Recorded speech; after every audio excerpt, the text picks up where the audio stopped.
Hello, Humanity First community, and welcome back to the Leading for Children podcast.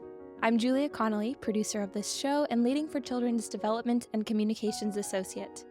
Today, you and I are going to be exploring perhaps the one thing connecting all of us, and the force that drives our Humanity First model, humanity. It's right there in the name. We'll be revisiting highlights from episode 3 of season 1, where our hosts Judy, Jablon, and Nichole Parks were joined in conversation by Leigh Sargent. I'll let our friends introduce themselves so you can get familiar with their voices, then be back to ground us as we begin the journey. I'm Judy Jablon, founder and strategic advisor at Leading for Children. My podcast partner, Nichole Parks, is here along with our dear colleague, Leigh Sargent. Nichole? Hello, Judy, and everyone out there listening. My name is Nichole Parks, and I am the Executive Director at Leading for Children, and I'm happy to be here today. And Leigh, I'll pass it to you. Thank you, Nichole. My name is Leigh Sargent, and I'm the Executive Director for Tallahatchie Early Learning Alliance in the Mississippi Delta. Thank you for having me. Our pleasure. At LFC, we practice our groundbreaking Humanity First model because we believe that the key to a healthier, more equitable, and empowered world is putting our human values and experiences, along with our emotional, physical, social, and intellectual needs, at the center of our thinking. Judy says, humanity is not a lofty idea. It's the heart of our daily life.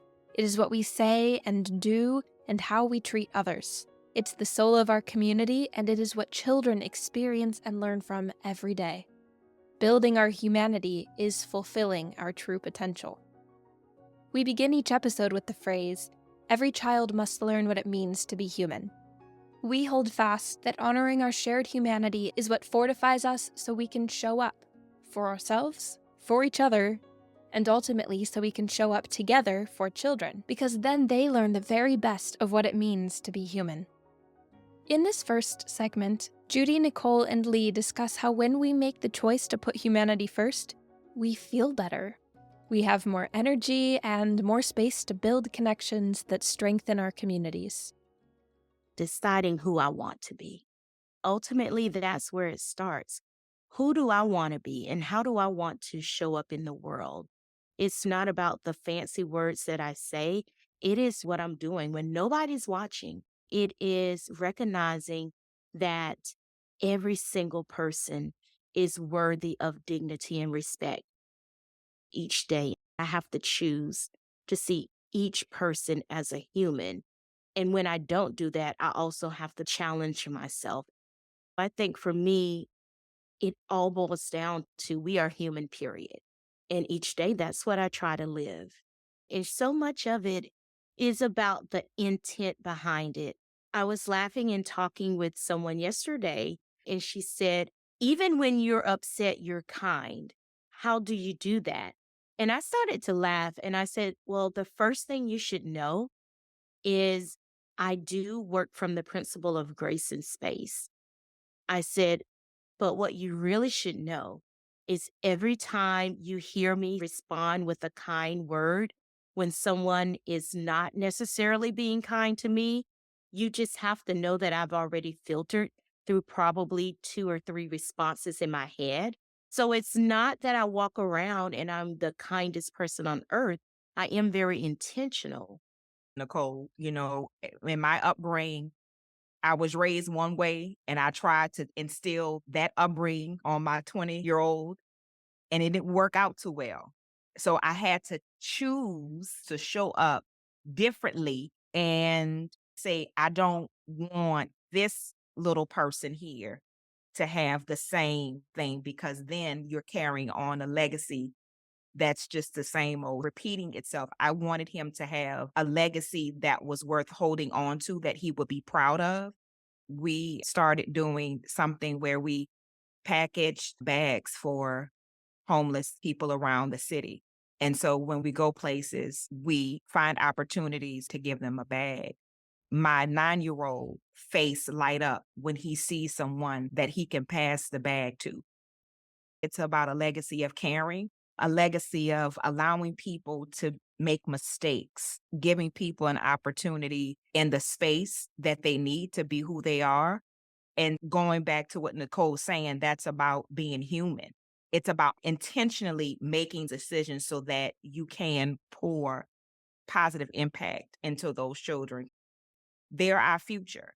And if we want to change the outcome of what happens in the world, we're going to have to start pouring some humanity into our children. I think what you both described is how humanity is like a moral compass. I think about how many people say, I don't have time. And the thing about not taking the time to be kind is that it is exhausting. You're in a culture, in an environment of tension and hostility, which is draining. And I think that too many people, myself included in some situation, don't realize how our actions are affecting the chemistry, the mood of the environment. And so if Nichole chooses to filter out those negative responses and chooses a kinder response, there's more of a chance that the next thing that happens won't escalate to more negativity or more stress or more tension. Lee, this morning, Nichole and I were talking, and I was telling her about a time that we were in Mississippi together. And Nichole started a conversation with the lady at the hotel desk. And I was so sure she had known this woman for like years. And later I said to Nichole, that was such a wonderful conversation to witness. And Nichole said, yeah, last night she was on duty when I came in and she was so kind to me. And I know that I was kind and nice to service providers. But that day, something changed in me. I wouldn't say I go an extra step. It's that I get so much pleasure getting to know the people around me.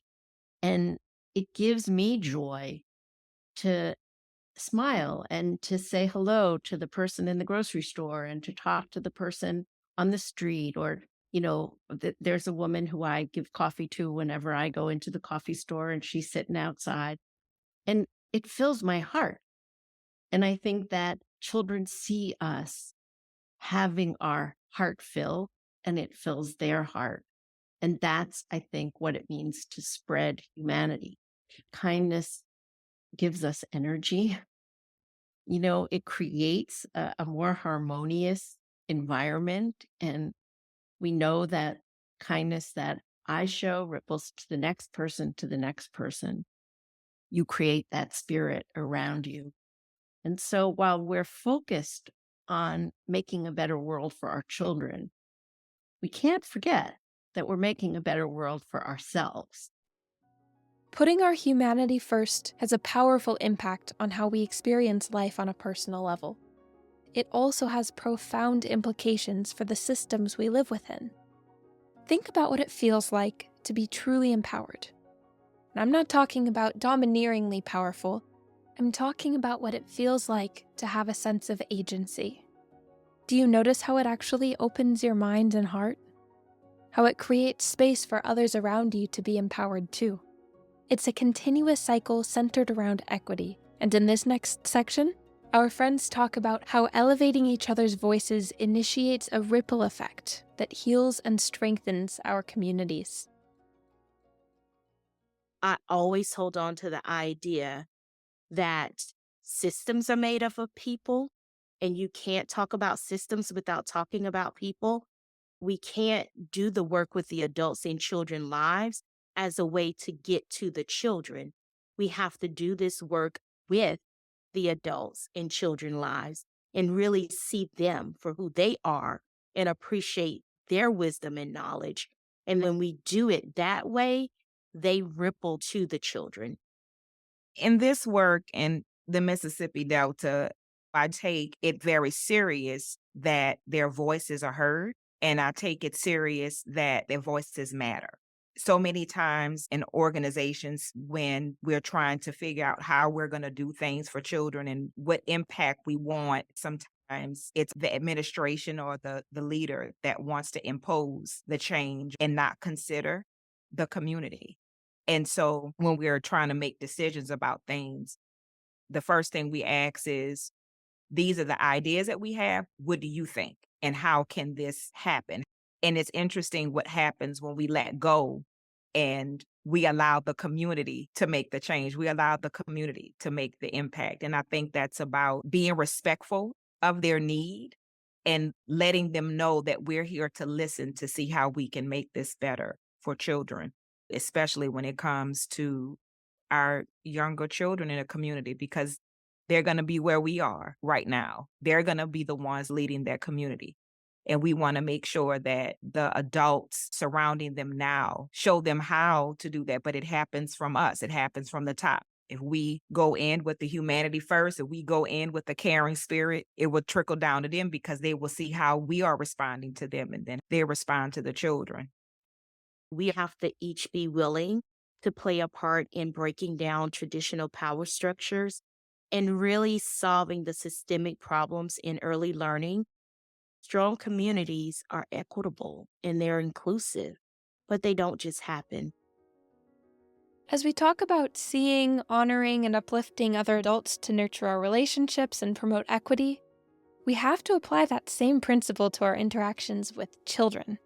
We have to give them opportunities to develop their own sense of agency. The good thing is, when we're practicing that in other parts of our lives, we develop the internal strength and community support to help us show up for them. And by creating space for their voices, they can grow into confident and humanity-focused, or humanity-first, leaders too. When children are a part of the process, that tells them that they matter too. I can't tell you how different I see my 9-year-old than I do my soon to be 21-year-old. I was a different parent 21 years ago than I am now. I am trying my hardest to be intentional with what I am doing. This morning, Jay said, I don't want apple juice. I want milk. I said, well, son, we don't have that much milk. And I thought that it was not enough because he loves milk. Well, I poured it in the glass and he says, oh, that's plenty. And so allowing him to choose what he wants to drink in the morning may seem very small, but that's very big because then I would have had to fight him on drinking apple juice this morning, or he would have only taken a sip and then threw it away. But he had just exactly what he needed. And so I ask questions. What do you want to eat when we have 4 or 5 different things on a plate for dinner? You want the chicken and rice, or do you want just the chicken?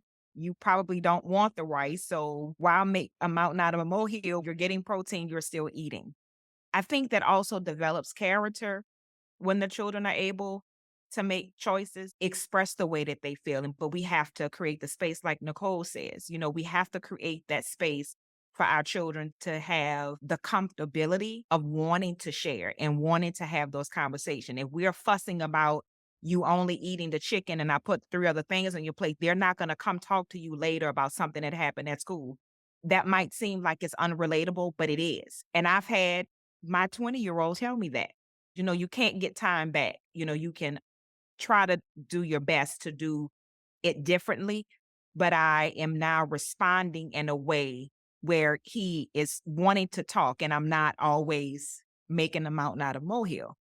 Our children's voices do matter. At the end of the day, they do. And I think they will make for healthier children and happier children if we just kind of let the reins go, right? And just let them be who they are.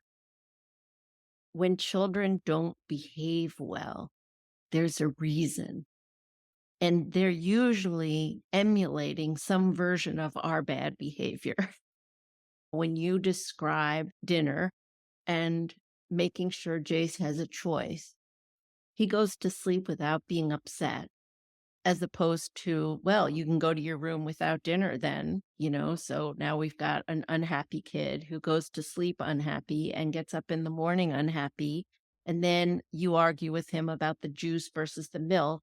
And so now that unhappy is escalating and he goes to school and he gets in trouble. And, I was that kid. And I think that the subtle things that we're describing about how we can create an environment where we see each other, we respect each other's perspectives, we see the value of choices. Those are the kinds of behaviors that are respectful of people's dignity and humanity. And if children are living in that environment, they copy it. Listening to you, Lee, and Judy, it reaffirms for me the importance of having that experience where not only are their voices heard, but the essence of who they are is embraced. I've learned along the way and shifted my own beliefs from I should accept everyone to I should embrace everyone. Because accepting means that I still decide your worth or your value. But when I embrace, I simply wrap my arms around all of who you are. We want to convey that humanity is about dignity and respect. We talk about what leadership means. It doesn't mean being the boss. It doesn't mean that you're top dog. It means you own the impact you have. I'm thinking so much of you here, Nichole, and how you talk with Gracie and you support Gracie in thinking through things. So much connected to what Leigh is talking about, because we want kids to be leaders and we want kids to understand the difference between being a leader and being a bully, or having the power to exercise your voice as opposed to seeing power as a way to squish somebody else. With Gracie, I am really mindful that in order for me to truly show up with her, I have to be steady myself. I have to be resilient myself. I have to emulate all the things that I expect her to do and the human that I hope that she is and continue to become. I think about the words that I say, the space that I hold, and I think one of the greatest compliment I've ever received as a parent was actually when a teacher called and shared that they had these agreements of kindness that they had to sign, and then they put them on the wall. And Gracie wrote a note on hers and said, I don't want to sign this.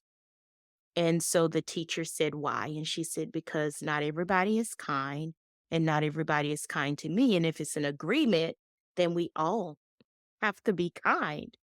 So the teacher called me and basically said, she is being a little disrespectful here and she's questioning my authority. And so I said, hmm, I'm very proud of her for being able to say what she was feeling and what she was thinking.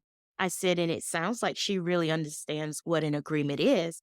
I said, so I wonder if perhaps you want to go back and say to her, what would help you to feel like this is a class that you are willing to sign this agreement because you feel that you're being kind to others and others are being kind to you. And when Gracie came home, we had a conversation about it. I said, did you sign the agreement? And she said, yes, ma'am, I did. And I said, okay, tell me about your choice. And so she said, we talked about it and we thought about how we can determine if someone is being kind and if they're not, and my responsibility in that. And I said, okay, great. And she said, why didn't you make me sign? And I said, because it was your choice. I said, it was your choice to sign. And it's also your responsibility to speak up and say, here's my experience and here's what I need. I said, and it is my job to support you in doing that. And when I walked away from that and shared it with someone else, and they said, oh, I would have made my child sign right then and there. I said, well, why? And they said, because they need to learn how to obey. And I said, well, what society is it when we teach our children to obey? Because the thing is, then all of a sudden they become 18 and we're saying you need to make your own choices. You need to be a leader and not a follower. You know, you need to be a positive contributor to society. And what I learned between my older set of children, and now having this privilege to raise this amazing young lady is I get to hold space for her to be who she is. And I get to embrace that and support her in owning, though, you're responsible for how you show up in the world, Gracie. And if you show up and you're mean, then you have to own that you were mean to someone. And it's your responsibility to make that right. Because I think that's the biggest thing about humanity is choice. And when we take away choices from children, because I'm the adult and I said so, I have the power, I have the authority, we do them and ourselves a huge misfortune. It's such a privilege to listen to the two of you. Neither of you are saying you're relinquishing your responsibility. What you're describing is supporting children in cultivating a sense of their own agency, their own sense of power. My mom also, not only did I have to eat it or go to sleep hungry, it was on the table the next morning for breakfast. It was a ridiculously strict home. And who I've chosen to be as an adult is in reaction to a lot of what I grew up with. And I learned a lot from being a teacher and having mentors who said, don't back children into corners. The only person who loses is you. It is tempting sometimes to use the authority that you have with a loud voice or the size of your body or because I said so. And I remember with nieces when they were little and nephews, there were times that I had to say, well, because I'm the adult and I have to keep you safe, but I just think that we sometimes stop the conversation, not just with kids, but also like with our spouses, with family members, where the need to be right is so strong and it like takes us over as opposed to being curious. And what you did with that teacher was undid the issue of right and wrong and interjected curiosity so that the outcome was better for both. And I think about how often children see us in conflict with a spouse or with a sibling, a peer, and that's what they're seeing. They're not seeing us coming to resolution or us being kind to find a better pathway. They are watching us. We have to find these new ways of collaborating and listening to each other and really responding to each other's humanity. Strong communities are equitable and they're inclusive, but they don't just happen. They really begin with us. And so each one of us has to own that. Thank you so much for joining us today. If you want to listen to the full episode that these highlights come from or any of our previous episodes, you can search for the Leading for Children podcast on your favorite streaming platform. To access more of our content, you can visit our website at leadingforchildren.org, look us up on Facebook, Instagram, or LinkedIn, and subscribe to our monthly newsletter. We have an abundance of opportunities for you to connect with us and engage with the rest of the Humanity First community. We encourage you to go explore, and we'll see you next month.